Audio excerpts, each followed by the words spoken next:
कल स्मैकडाउन में जैसे हम लोगों ने देखा था कि भाई जो सोलो सिकोवा है उन्होंने अपने लुक में थोड़ा सा परिवर्तन किया है, लेकिन उस परिवर्तन से लोगों ने उनका थोड़ा सा मजाक उड़ाना शुरू कर दिया है क्योंकि ये वीकेंड से काफी ज्यादा इंस्पायर था। तो ये ट्वीट आप देख सकते हो। इंस्पायर तो नहीं था बोलेंगे भाई, उनका ब्लड लाइन में कपड़ा ही वैसा रहता रेड कलर का। तो ये हो गया वीकेंड और दूसरा है वीकडे। और सोलो सिकोवा को मैं देख रहा हूँ लोग इतना सीरियसली ले नहीं रहे, मतलब ऐसे लग नहीं रहा उनको देख के भाई कि जैसे हाँ वो ट्राइबल चीफ बोल तो रहे, लेकिन लोग फिर भी उनकी जो है थोड़ी सी मजाक वजाक से उड़ा रहे हैं। अभी मजाक वाली चीज़ के ऊपर और भी आऊँगा अच्छे से, लेकिन वेलकम है आपका वॉइस ऑफ रेसलिंग के वॉइस ओवर वाले एपिसोड में। वो चेन्नई थोड़ा सा हारी है ना, तो उसके डिस्प्रेशन से बाहर नहीं निकले। वैसे अगर देखी नहीं क्रिकेट चैनल पे वीडियो जाके तो देख सकते हो, आई बटन पे होगी या फिर इस वीडियो के एंड में जो रहता है उसमें आप क्लिक करके देख सकते हो। और जैसे मैं आपको कह रहा था कि भाई कि जो मजाक है वो ब्लड लाइन का उड़ रहा है, ये बैड ब्लड लाइन का। वो कल मैंने स्मैकडाउन के रिव्यू में भी बोला था कि जो टामा टोंगा जैसे ही ब्लड लाइन के सेगमेंट पे ट्रांजिशन होता है तो वो टामा टोंगा ऐसे लग क्यों रहा था कि अजीब से भौंक से रहे, पता नहीं क्या कर रहे थे, वो मुझे भी समझ में नहीं आया, वो किसी को नहीं समझ में आया। और ड्रू मैकिंटायर भाई बंदा ये ना उस ब्रांड से बिलोंग करता ना करंटली उस स्टोरी लाइन से लिंक्ड है, लेकिन क्योंकि इनको मजाक उड़ाना है हर किसी का सोशल मीडिया पे, जो कि इनके गिमिक का ही पार्ट है, तो वो लिखते हैं यहाँ पे उसी वीडियो को कोट करते हुए कि I thought we all agreed not to feed Tama after 8 PM। 8 PM के बाद क्योंकि डब्ल्यू के शो शुरू हो जाते हैं, तो ड्रू कह रहे भाई ये बंदे का खाना पीने का देखो, इसका ये बौखला जाता है, इसको थोड़ा कंट्रोल में करके रखो। और इस बात से सारे ही लोग अग्री कर रहे हैं। मतलब मुझे पहली बार ऐसे देख के लगा था कि क्या मैंने क्या सही नोटिस किया है या ये नॉर्मली है, लेकिन नॉर्मल नहीं था भाई वो। आप बताओ आपका क्या रिएक्शन है वो टामा टोंगा की उस चीज़ के ऊपर, क्योंकि वो तो बिल्कुल फ्रीक लग रहे हैं, कुछ अजीब ही लग रहा था वो, थोड़ा डब्ल्यू के माहौल में वैसा बैठने वाला नहीं लगा। वैसे इतना भी ज़्यादा कोई इसको स्ट्रेच नहीं करना चाहिए, लेकिन फिर आपको बताइए आजकल बात की जो खाल है उसको कैसे उतारा जाता है, तो बस वही सीन हो गया यहाँ पे उनके साथ में। क्या अंकल हाउडी की स्टोरी लाइन का सऊदी अरेबिया से ही पूरा पूरा लिंक है? तो सबसे पहले तो डब्ल्यू के क्यूआर कोड्स मैं बताता नहीं वैसे, क्योंकि भाई पता ही है वो एंड में जाके अंकल हाउडी की तरफ ही जाने वाला है, इसलिए मैं उन बातों में पढ़ नहीं रहा। तो लेकिन एक इंटरेस्टिंग चीज़ लगी मुझे, तो आपके साथ शेयर कर रहा हूँ कि जो एक क्यूआर कोड के थ्रू डब्ल्यू की वेबसाइट में जाते हैं, तो उसके बाद जो यूआरएल है उसका, तो वहाँ पे 224 और 23 है। और जब इसको पता लगाया गया ये क्या चीज़ है, तो सऊदी अरेबिया जेदा में जहाँ से होने वाला है डब्ल्यू का शो, ये वहाँ का पोस्टल कोड है। तो फिर इससे तो यही लग रहा है कि भाई king and queen of the ring जो शो है वहीं पर अंकल हाउडी की जो स्टोरी लाइन है वो डेब्यू करने वाले हैं। मैंने आपको बोला भी था कि बड़ी स्टेज पर डब्ल्यू ऐसा करना चाहिए, तो शायद उस वाले शौकर को ही वहाँ के लिए बचा रहे हैं। अब ये होगा या नहीं वो तो शो के अंदर ही जाके हमको पता चल जाएगा। वैसे अगले स्मैकडाउन के शो के लिए भी डब्ल्यू ने मैच अनाउंस कर दिया है, और इसमें बॉच ही कर दिया इन्होंने, पूरा बॉच है क्या है मुझे नहीं पता, लेकिन ये आप देख सकते हो street profits versus blood line. और यहाँ पे इन्होंने जो इसका डिस्क्रिप्शन दिया है उसमें तो लिखा है कि टामा टोंगा और टोंगा लोआ होंगे, लेकिन टोंगा लोआ यहाँ पे कहीं है ही नहीं, सोलो सिकोवा है और पीछे पॉल है। मैंने मुझे ऐसा लग रहा है कि शायद अभी जो टोंगा लोआ है उनका रेंडर ही नहीं है, और रेंडर नहीं है तो भाई फिर बंदे की फोटो लगाएंगे कहाँ से, तो इस वजह से ये जो है ऐसा ही इन्होंने लगा दिया। बाकी जब टोंगा लोआ की फोटो वोटो खींचेंगी तो उसके बाद जो है वो भी आ जाएंगे। और अगली स्मैकडाउन की टाइमिंग क्या होगी, तो अगली स्मैकडाउन की टाइमिंग को लेके थोड़ा बहुत कंफ्यूजन चल रहा है। कहीं पे डब्ल्यू इसको लाइव दिखाएगी, कहीं पे इसको टेप करेगी। अब वैसे अगर आप देखो कायदे से, तो अगर ये लाइव हो रही है इंडिया में भी, तो फिर इसकी जो टाइमिंग है वो रात के टाइम में होगी, जैसे सऊदी अरेबिया के शोज हम मतलब पीएलईज देखते हैं, लेकिन शायद ये टेप वाला सिस्टम ही डब्ल्यू कर रही है। अलग अलग कंट्रीज में मैं देख रहा था कुछ अलग अलग हिसाब किताब है। वैसे मैं तो भाई मतलब जब भी हो शो सुबह ही देखने वाला हूँ, क्योंकि फिर उसका फॉर्मेट बना रहता है ना, वो रात में देख के कौन सा फिर 2-3 बजे तक वैसे भी कौन सा ही वीडियो आ रही है, तो इसलिए इसको कैसे भी करें बस शो होना चाहिए बढ़िया। तो ये वाला ट्वीट पहले आप देखो जिसमें बताया जा रहा है कि जो रोमन रेंस हैं वो सऊदी अरेबिया के जो पास्ट में शोज है उसका पार्ट बने हैं, लेकिन इस बार ऑब्वियसली वो सऊदी अरेबिया के शो का पार्ट नहीं है। अब इससे नोट करने वाली बात क्या है, इससे नोट करने वाली बात ये है कि भाई देखो रोमन रेंस के रिटर्न को डब्ल्यू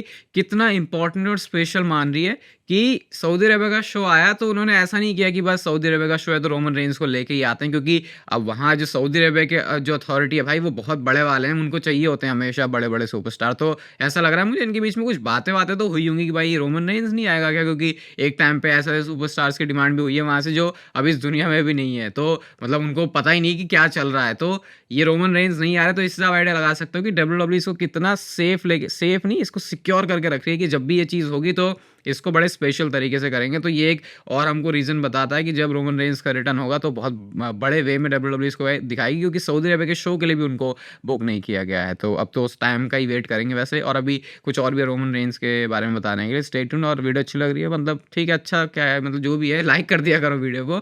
और क्रिस जेरिको के बारे में मैं आपको ऐसी बात बताता हूँ जो डाउनफॉल हो लेकिन क्रिस जेरिको के जैसा ना हो, ये आपको सोचने में मजबूर करेगी। तो डायनामाइट का शो था, अभी मैं ऐसे ही एक्सप्लोर कर रहा था सोशल मीडिया पे, तो पता चला मुझे कि वहाँ पे प्लीज़ रिटायर के चैनल लग रहे हैं जेरिको के लिए। और रिसेंट में उनके अराउंड काफ़ी कंट्रोवर्सी भी हुई। वो कुछ ऐसी कंट्रोवर्सी है जो पता नहीं मुझे वो सच है या झूठ है, क्या है उसके पीछे, लेकिन सारे लोग जो है टर्न कर चुके हैं क्रिस जेरिको के ऊपर। और ये किसी कैरेक्टर में नहीं है कि वो हील में है, ये जेन्युइनली इस तरीके की जो नेगेटिव रिएक्शन है वो मिल रहा है क्रिस जेरिको को। अब वैसे तो एडब्ल्यू के क्राउड ने शुरुआत में लिटिल बिट ऑफ बबली वाला टाइम याद है 2019 के टाइम का, कितना ज़्यादा जेरिको मस्त लग रहे थे। अब तो फिलहाल ऐसा लग नहीं रहा और मुझे लगता है उनको रिटायर हो जाना चाहिए भाई, क्योंकि रिस्पेक्ट उनको मिल नहीं रही है। अब फालतू में वो अपनी बॉडी को भी और ज़्यादा हार्म करेंगे, जैसे जैसे एज बढ़ती है आपको पता है, फिर इस प्रोफेशनल रेसलिंग के बिजनेस पर टिकना ही मुश्किल होता है। तो इसमें मामला जो है वो थोड़ा सा गड़बड़ी चल रहा है। एक स्पॉइलर मैं आपको दे देता हूँ पहले से ही, और एक ऐसा स्पॉइलर है जो कि आने वाले टाइम में डब्ल्यूडब्ल्यूई में बहुत ज़्यादा पॉपुलर होगा, और वो है कार्मेलो हेयस का मारना, वो भी अपने हाथ को क्या थूक लगा के मारना, अगर इसको बोलूँ तो। ये उन्होंने रैंडी ऑर्टन के साथ भी किया, ये इन्होंने इससे पहले बैरन कॉर्बिन के साथ भी किया है। तो इसको एक थिंग बना रहे हैं कार्मेलो हेयस कि भाई अब वो मतलब अब उनको अच्छे से एक्सपोजर मिल रहा है, तो इस चीज़ को वो और ज़्यादा यूज़ करें, क्योंकि ये बहुत ज़्यादा ही डिसरिस्पेक्टफुल लगता है कि भाई तुम ऐसे किसी बंदे को मार रहे हो। चलो मारना पीटना अलग होता है, लेकिन ये बेइज्जती करके मारना जैसा हो गया। जैसे वो ऑस्टिन थ्योरी को नहीं मारा था पीछे से, किसने मारा था, जिमी नहीं मारा था, जे ने मारा था, वो कितना ज़्यादा फनी लगता है जब भी उसको देखोगे। तो यही कार्मेलो हेयस भी कर रहे हैं, और वही है, स्पॉइलर दे रहा हूँ कि आने वाले टाइम में ये जो चीज़ है बहुत पॉपुलर हो जाएगी, और इस पर रिएक्शन हीट वाला जनरेट करने के लिए कार्मेलो हेयस के लिए जो काम है वो आसान हो जाएगा। वैसे भी उनका जो करियर है वो ऊपर बढ़ते ग्राफ में दिख रहा है, बस ट्रिपल एच उसमें उनको सही तरीके से बुक करें और क्राउड के साथ वो कनेक्ट भी वैसे करें जैसे उन्होंने एनएक्सटी के टाइम में किया। रोमन रेंस के बारे में आपको बता रहा था मैं, तो क्या अब ये ऑलमोस्ट कन्फर्म ही है, ऑलमोस्ट कन्फर्म ही है, या फिर पूरी तरीके से कन्फर्म ही है, या जो भी है आप अब समझो इसे, मैं तो सिर्फ आपको बता रहा हूँ कि रोमन रेंस का रिटर्न समर स्लैम में ही होगा। मैंने आपको बहुत अलग अलग तरीके की जो बातें सब कुछ बताई कि कैसे पहले भी हो सकता है, बाद में भी हो सकता है, लेकिन क्योंकि 2020 में जब रोमन रेंस अपने नए गिमिक के साथ आए थे तो डब्ल्यूडब्ल्यूई ने जो प्रीमियम लाइव इवेंट चुना था वो समर स्लैम ही था। तो इस बार भी डब्ल्यूडब्ल्यूई वो जगह समर स्लैम ही चुनेगी रोमन रेंस के रिटर्न के लिए। और अगर आप डब्ल्यूडब्ल्यूई बहुत सालों से देख रहे हो तो आपको पता ही है डब्ल्यूडब्ल्यूई कैसे मूवमेंट्स बनाने के लिए जानी जाती है। मतलब अभी अगर रेसलमीनिया का एग्जांपल ले लें तो देखो रोमन रेंस कहीं पे भी हार सकते थे, लेकिन वो रेसलमीनिया में क्यों हारे, क्योंकि भाई रेसलमीनिया का एक मूवमेंट अलग ही मूवमेंट होता है जो उसको और ज़्यादा फिर बड़ा बनाता। तो ऐसे ही सिमिलर केस रोमन रेंस के उसमें भी कि अभी वो एब्सेंस में है, लेकिन जब वो वापस आएंगे तो समर स्लैम में आएंगे, ताकि ये होगा कि भाई जब 2020 में बंदा आया तब भी समर स्लैम में आया और वहाँ से उसका नया कैरेक्टर शुरू हुआ, और उसके बाद अब जो 2024 के समर स्लैम में आ रहा है तो वहाँ से भी एक नई रोमन रेंस की जर्नी शुरू हो रही है। और मैं तो मेरे ख्याल से पेशेंस भी रख सकता हूँ इस चीज़ के लिए, क्योंकि वो पता है जब चीज़ डब्ल्यूडब्ल्यूई करेगी तो उसको प्रॉपर प्लान करके करेगी, और यहाँ पे मुझे कोई चांस नहीं लगता कि डब्ल्यूडब्ल्यूई एफ अप करेगी, क्योंकि इसके पीछे जो ब्रेन चल रहे हैं वो पॉल हेमन के साथ साथ ट्रिपल एच जैसे हैं और खुद रोमन रेंस जैसे हैं। तो ये भाई यहाँ पे मामला आसानी होगा। इवन हो सकता है रॉक का भी कुछ इन्फ्लुएंस होगा, ये ब्लड लाइन की स्टोरी से डायरेक्ट ही कनेक्ट होता है, और ऑब्वियसली वो होगा भी, क्योंकि जो भी ब्लड लाइन में खिचड़ी पक रही है वो तभी फिक्स होगी अब जब रोमन रेंस वापस आ जाएंगे। डब्ल्यूडब्ल्यूई ने एक ट्रेडमार्क फाइल किया है डब्ल्यूडब्ल्यूई वॉल्ट के नाम से।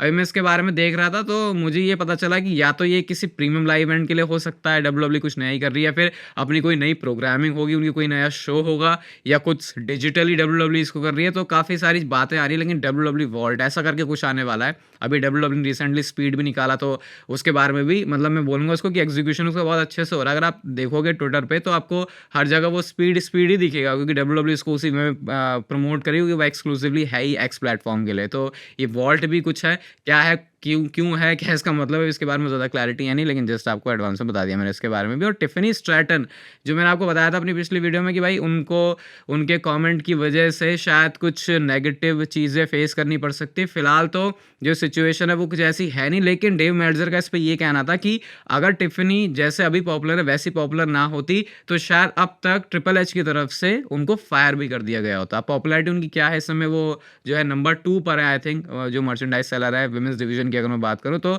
इसलिए डब्ल्यूडब्ल्यूई में थोड़ा-सा कह सकते हैं फ़ायदा हो गया टिफ़नी को, वरना जो उन्होंने बात बोली थी उसकी वजह से उनको जो है निकाल भी दिया जाता। क्योंकि आपको पता है इस चीज़ को डब्ल्यूडब्ल्यूई बिल्कुल टॉलरेट नहीं किया जाता। होगन के साथ जब ये हो चुका तो भाई फिर अब क्या ही और इसके आगे और बोलना, तो टिफ़नी प्रॉब्लम में आ सकती है। लेकिन फिर ऐसा लग रहा है बस किसी तरीके से डॉज करके वो आगे बढ़ रही हैं, या फिर देखते हैं फिर क्या इसमें कुछ ऐसे प्रोग्रेस होती है जो कि टिफ़नी के लिए किसी तरीके से नेगेटिव वे में वर्क करे। उस रेसलमेनिया की डॉक्यूमेंट्री के बारे में भाई फिर से कुछ नया पता चला, और मैंने लास्ट टाइम जब आपको बताया था तो बोला था कि भाई रॉक ने उस पर अप्रूवल नहीं दिया है, इस वजह से वो डॉक्यूमेंट्री आ नहीं रही। तो ब्रायन गैविट जो कि रॉक को मैनेज करते हैं डब्ल्यूडब्ल्यूई में, उन्होंने ये बोला कि वो जो डॉक्यूमेंट्री है पहली बात तो वो 1 घंटे की होगी। 1 घंटे की मुझे ऐसा लग रहा है कि शायद पहले शॉर्ट आने वाली थी, लेकिन क्योंकि वो उसकी लेंथ बढ़ा है तो शायद इस वजह से डिले लग रहा है। और उन्होंने क्लियर करके बता दिया है कि रॉक का इसमें कोई रोल नहीं है कि वो डिसअप्रूव कर रहे हैं या अप्रूव कर रहे हैं, ऐसा कुछ भी नहीं है। डब्ल्यूडब्ल्यूई जस्ट अब इसको रिलीज करने ही वाली है, ऐसा खुद उनकी तरफ से हमको पता चला है, जो कि कमिंग वेडनेसडे था यूट्यूब में। लेकिन अब तो वो चीज़ पता नहीं कहाँ है, कौन से वेडनेसडे की बात हो रही है, पता नहीं कितने वेडनेसडे निकल गए उसके बाद से।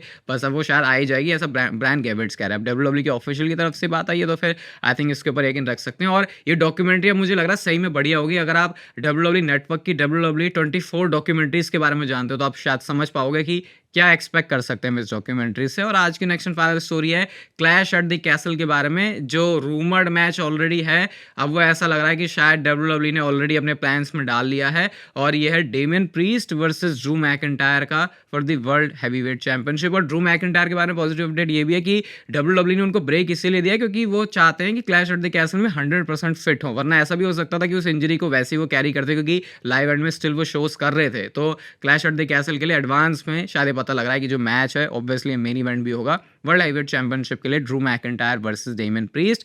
बाकी स्क्रीन पर अभी आपको वीडियो देख रही होगी आरसीबी और सीएसके के मैच की, अगर चाहो तो जाके देख सकते हो। बुरा तो लगा है थोड़ा सा, वीडियो अच्छी लगी तो लाइक जरूर कर देना, चैनल को सब्सक्राइब कर दो ऐसे और इंटरेस्टिंग वीडियोस के लिए। और तब तक फिर लेते रहो जिंदगी के मजे।